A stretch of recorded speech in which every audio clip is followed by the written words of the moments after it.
Hello, I'm going to walk you through changing an income statement from a GAAP format to a contribution margin format income statement and calculating the operating leverage and how that is used in businesses.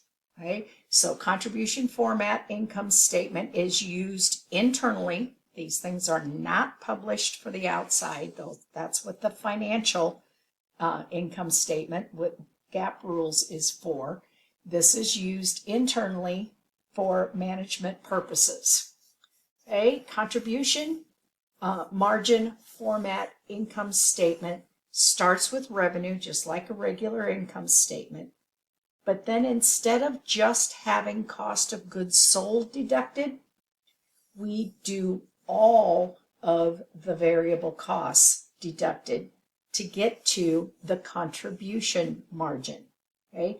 Remember, contribution margin means how much of the sales dollar do we have left after we have paid for the variable costs included in those sales. So what do we have left to contribute to covering the fixed costs and then having a profit? All right, so here is the GAAP income statement. We have sales revenue, cost of goods sold, and the cost of goods sold is all variable. Then we have some other expenses. The sales commissions is a percentage of sales. That makes it a variable cost because the sales commission is going to go up in direct proportion to sales. Right? And then we have shipping and handling expense, which again is variable because it's going to go up in direct proportion to sales. So I'm going to slide the screen up so you can see the contribution margin format income statement. Okay, so here we go. All right, sales revenue is the same, less variable costs. So we're going to deduct all of the variable costs here, not just the cost of goods sold. Cost of goods sold, same amount. Sales commission, same amount. Shipping and handling expense, same amount. Now the amounts are not different. It's just the order in which we do these and what we're calculating. So instead of calculating the gross margin, we are calculating the contribution margin.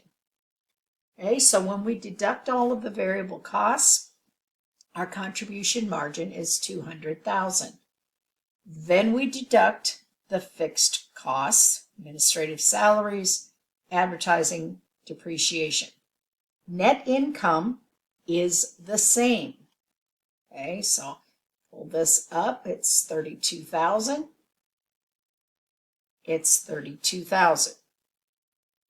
All right, part B, calculate the magnitude of operating leverage. Now, don't let these terms intimidate you. Operating leverage is simply the contribution margin divided by net income. Contribution margin is $200,000. Net income is $32,000. Gives us an operating leverage of 6.25 times. Okay? What this tells us is if we have an increase in sales, how much is that going to increase our net income? Okay, so part C is a 10% increase in sales. Okay, so 10% times 6.25, okay, is 62.5% increase. Okay, net income would increase to $52,000 as calculated there. 32,000 times 0.625 gives us 30 or a increase of 20,000, okay, which added to the original net income gives you 52,000. Okay, I hope this helps.